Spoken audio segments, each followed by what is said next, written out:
They were under the impression that they could access your destiny without worrying about the consequences.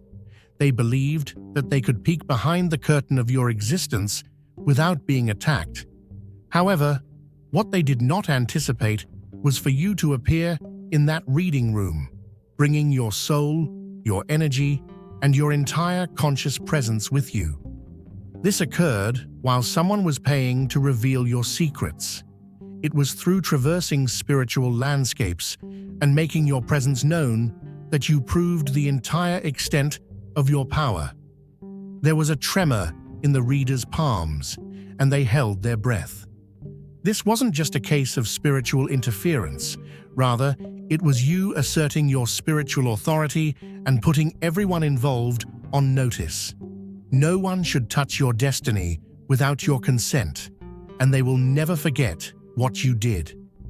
The thick smoke from the incense hung thickly in the stifling apartment, and the cards that were spread out on a velvet cloth reflected the low light from the lamp. A reader managed to make a living by gaining insight into the futures of other people. This evening's reading brought in 3 times her regular pay.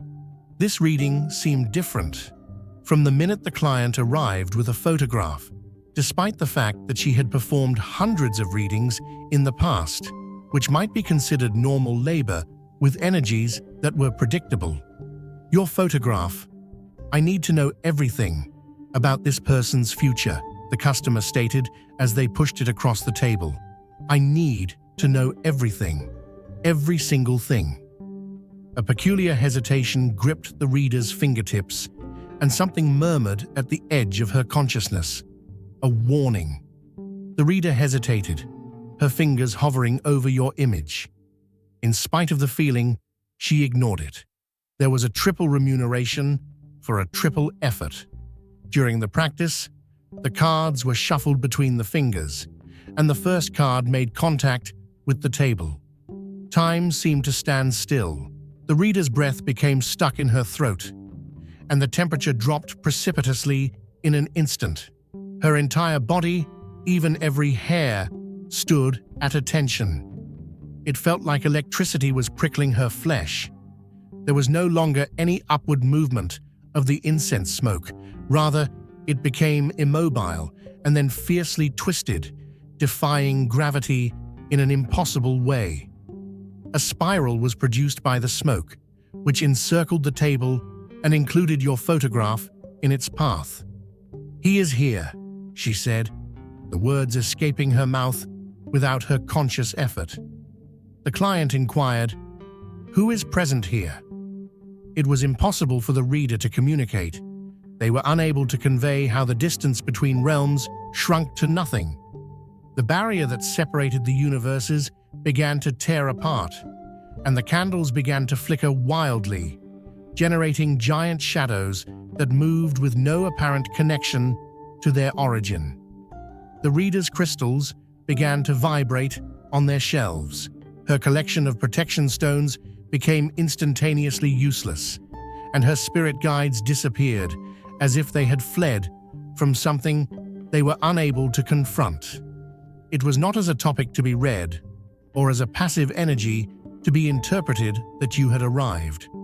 Rather, you had arrived fully conscious, completely aware, and fully present, observing, listening, and judging. The hands of the reader shook as they pressed on the table. She had been engaged in spiritual work for 20 years, and she had never experienced anything even quite similar to this. This was not a spirit that was passing through. It was not a kind and wise guide who offered advice. It was not an ancestor who brought solace. Not only was this presence beyond classification, but it was also energy that could not be contained. This was you, in your completeness, your sovereignty, and your ultimate authority. However, this was a whole different issue. The client squirmed uncomfortably in their seat. They had undertaken a significant amount of effort in order to make arrangements for this reading. When they mentioned your name, 5 different psychics had flat out refused to work with you. 2 more had initially agreed to work with you, but then came back to say they had unexpected difficulties in their schedules. This particular reader was the 7th try, and it was the most expensive and all-encompassing choice available. Over the course of several weeks, the customer had been looking, calling, and following advice. Their determination was bolstered with each rejection, and your own denials made you appear more mysterious. Their preoccupation developed exponentially with each and every psychic who rejected them. There was a history between you and the customer, including unresolved feelings and unfinished business. Perhaps it was a jealous ex-partner who was unable to accept the fact that the relationship had come to an end. Perhaps it was a rival who watched your success with a burning envy. Perhaps it was someone who smiled in your face while plotting behind your back. Perhaps it was a member of your family whose expectations you refused to meet. Perhaps it was an employer that you outgrew too quickly. Their justifications were irrelevant. What mattered was how desperate they were. The fact that they went to such great lengths showed everything there was to know about their aims, and the darkness that drove them said volumes about their character. They desired to have control over things that could not be controlled, and they sought authority over things that refused to be lessened. They longed to know your future, your vulnerabilities, and your weak points. Your knowledge, in particular, was responsible for the payment of 3 months' worth of income for this reading. It was a tiny amount to pay for the secrets that they were looking for. They gave up stability in exchange for the promise of control, and they mortgaged their future security in order to gain an advantage in the now. They believed that they were clever. They believed that they were pulling strings from a safe distance, which is the spiritual equivalent of hacking into someone's private files. They believed that the transaction was straightforward, uncluttered, and detached. It was a business arrangement with a spiritual mercenary, and they believed that they had no connection to the consequences or responsibility for the invasion. It was not that they had hired someone to hack your spiritual data, that they had commissioned a spiritual breaking and entering, or that they had established a mystical surveillance operation. Rather, it was that they had accidentally opened a direct connection to you. The invitation had been extended to you, and you had accepted it. They had established a connection between other realms. As the customer leaned forward, they were completely unaware of the disastrous error that they had just committed. It was impossible for the reader to take their gaze off the smoke spiral that was located above your portrait. Why did it get so cold in here? Is something wrong? You didn't tell me who this person really is. I don't understand. You should have told me. Professional readers develop instincts. They are able to detect potential threats before they actually occur. When this reader picked up the cards, she noticed that they were exceptionally dense and resistant, and she felt a weighty sensation in her palms. This was the first indication that something was wrong. After being perfectly still throughout the evening, the pendulum that was hanging on her shelf began to swing violently the instant your photograph made contact with her table. The voices of her spirit guides, who were regularly resonating with advice and guidance, suddenly were silent. The presence of silence was a message in and of itself. It was a blaring alarm in the void. Her chest began to feel pressure before she shuffled the first card, which was a physical reflection of the spiritual opposition she was experiencing. The message could not have been more obvious if it had been conveyed without words. This is not someone whose journey you interfere with. This is not someone whose energy you touch without their permission. And this is not someone whose energy you read without their permission. All of the warning signs, including a threefold payment, an opportunity to impress a new client, and professional pride, were ignored by her because at the time, the reasoning appeared to be legitimate. As she placed the first card on the table, her fingertips made contact with it.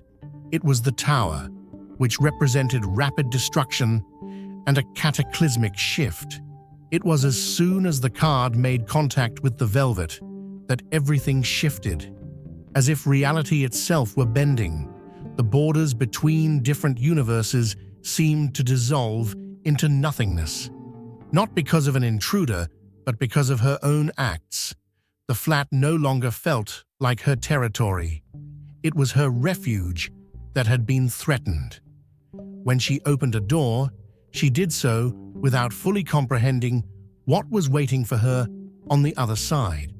The majority of the spiritual presence has arrived subtly, with subtle impressions at the edge of awareness.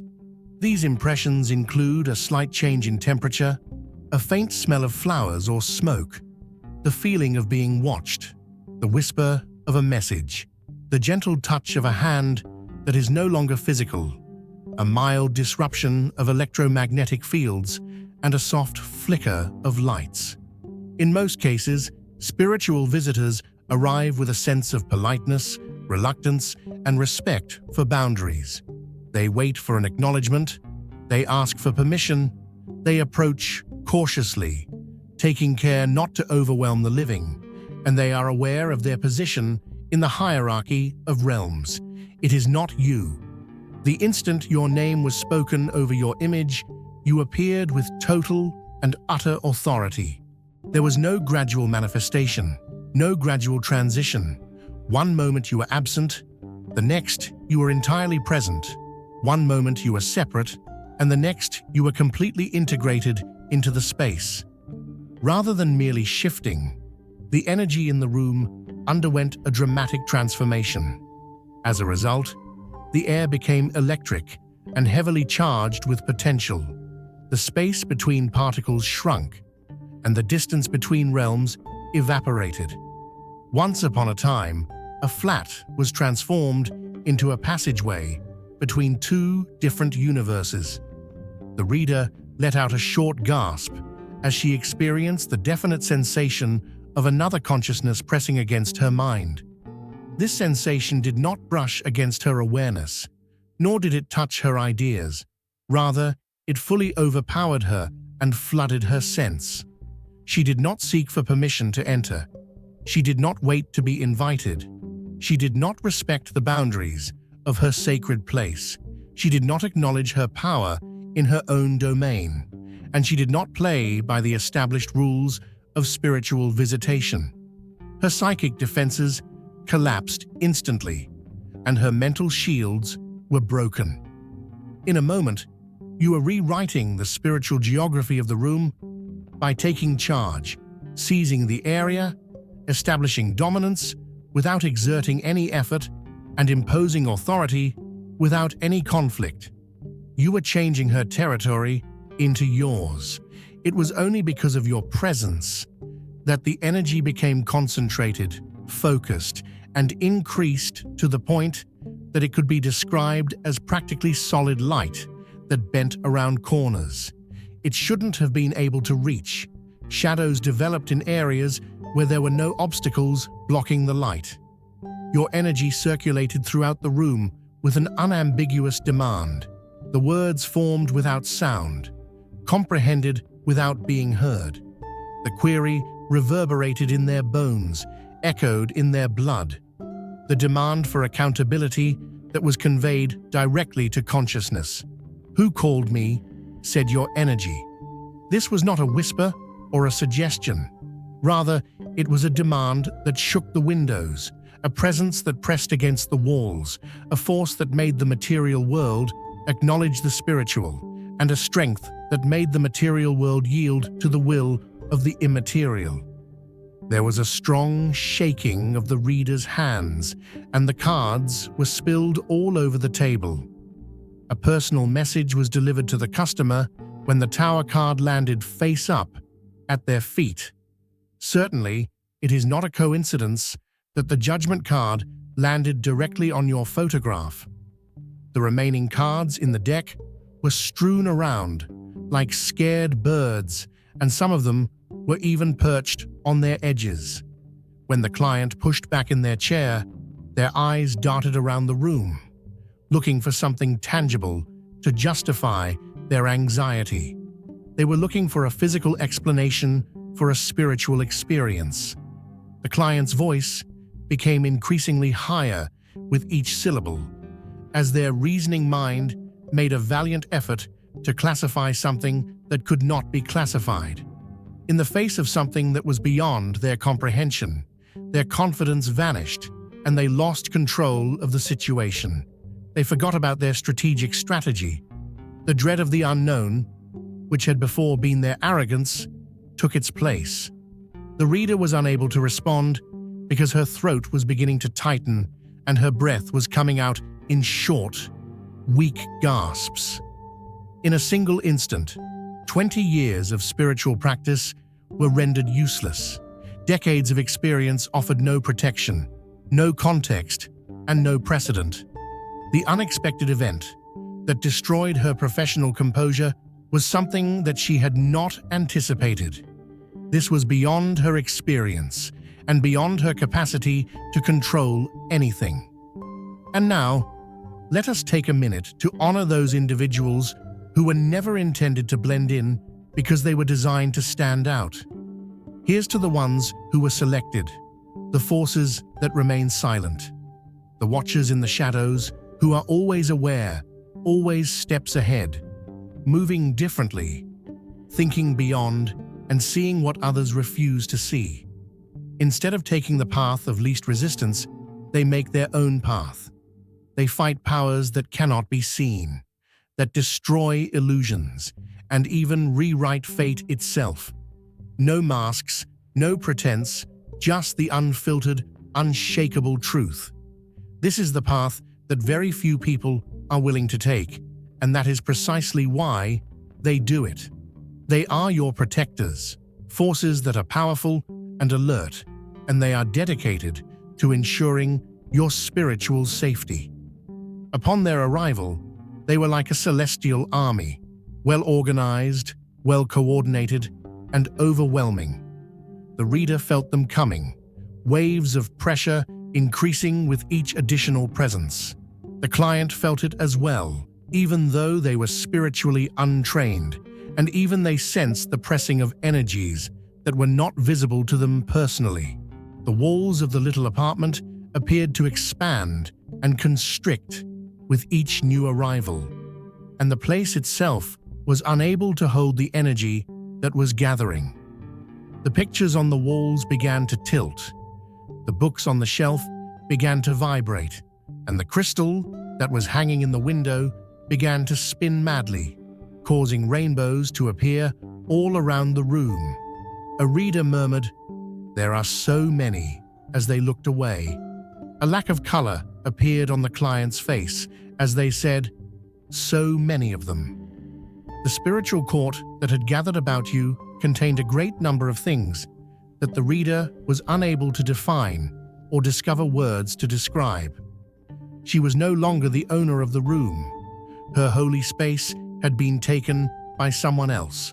Her client was no longer in charge of the situation, and their strategy had entirely failed. When the customer arrived, they were looking for information about you, including your weaknesses and your future. They anticipated being the one who would be conducting the interrogation, the one who would be asking questions, and the one who would be acquiring authority. The reversal occurred so thoroughly that they hardly caught a glimpse of the change.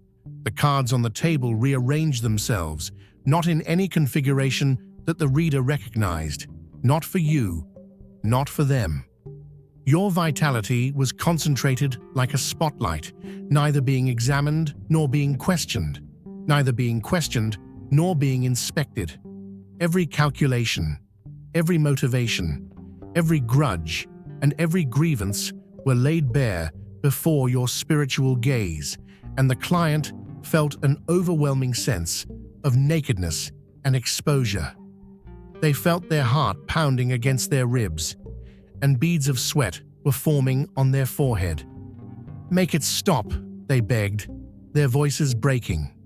Slowly, the reader shook her head in agreement. "I can't." "What do you mean you can't? This is your session, your location, and it is no longer time for you to participate." There was a tremor of conviction in the reader's voice. Contrary to the client's wishes, their secrets were revealed, and their covert objectives were brought to light. They arrived with the intention of revealing your future, but instead, they were confronted with their own history, during which every instance of manipulation, every envious thought, and every act of sabotage was reflected back at them with unparalleled clarity. They were finally able to comprehend the horrific error in judgment that they had committed. Your energy receded, not because it was expelled, but because it was withdrawing of its own accord. The reading came to an abrupt conclusion. Without paying the remaining money, the customer ran away immediately.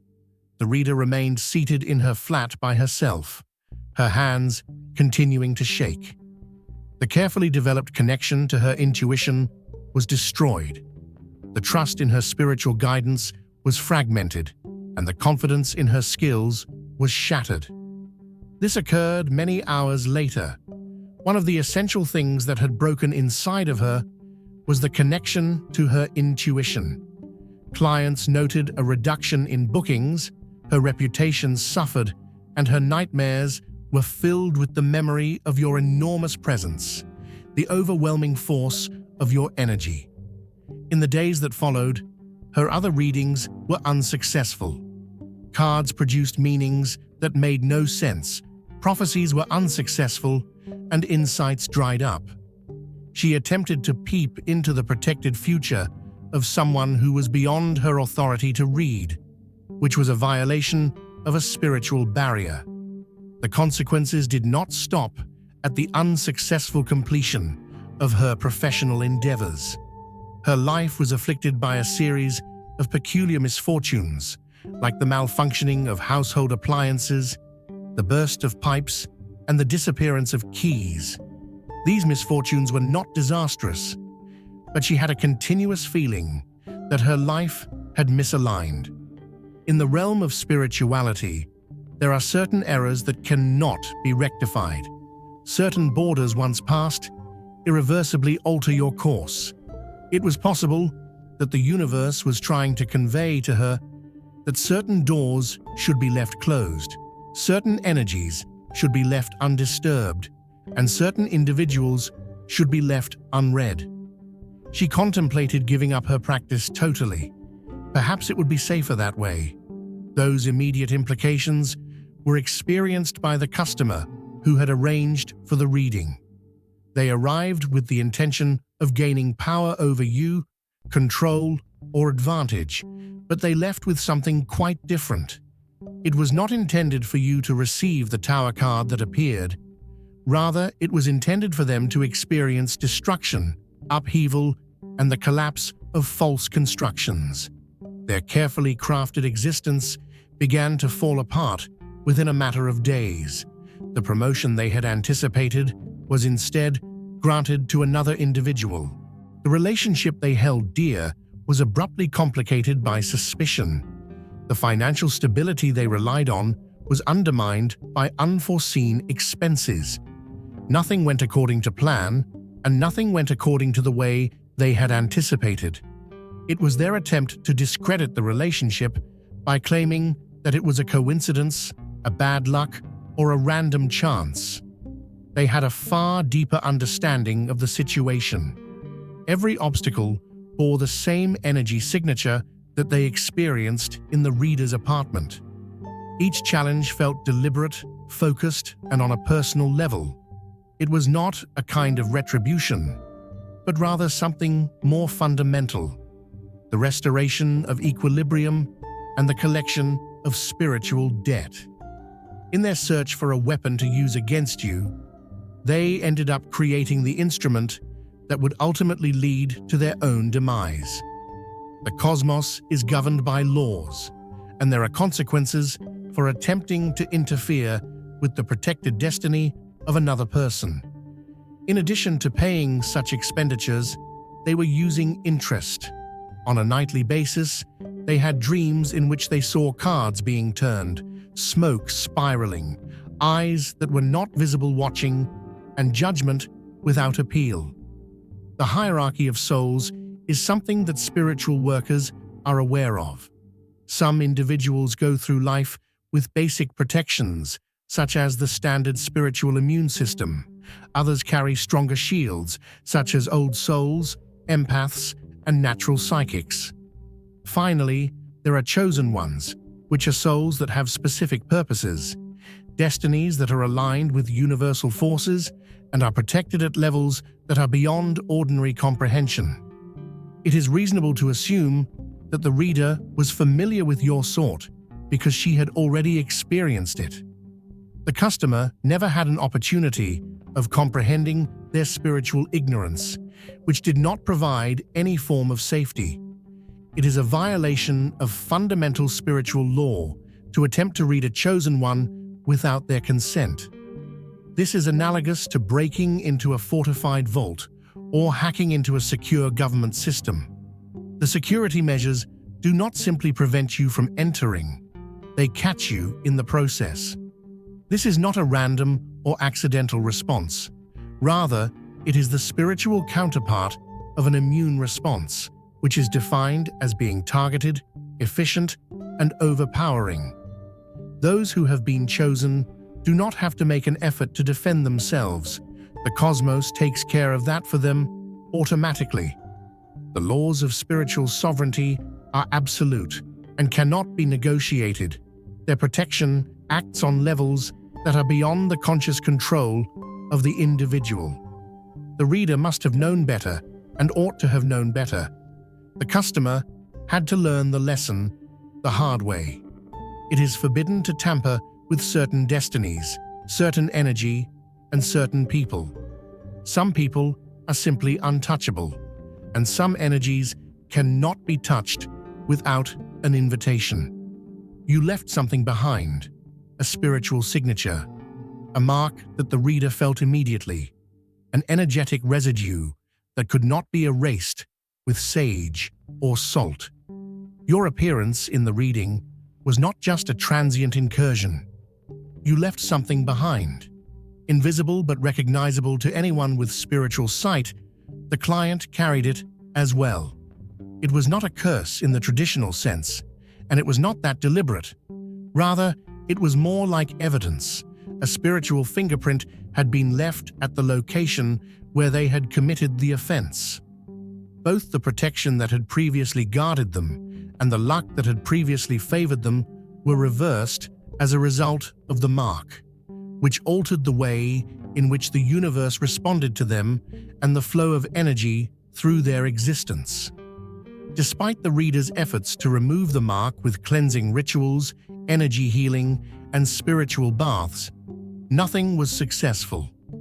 In an effort to find a solution, the customer sought advice from a number of different psychics, all of whom detected the same issue. They all said it, but they used various terms to express it.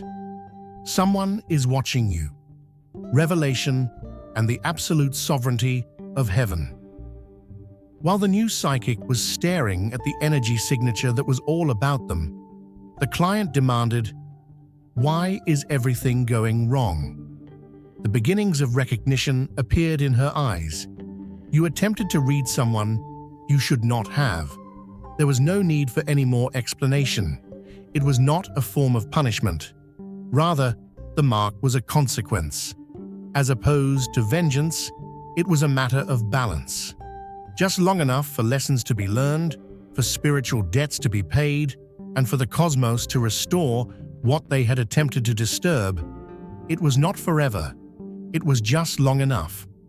Words move swiftly through spiritual circles, not via gossip or direct conversation, but through dreams, through spontaneous insights, through cards constantly showing the same message.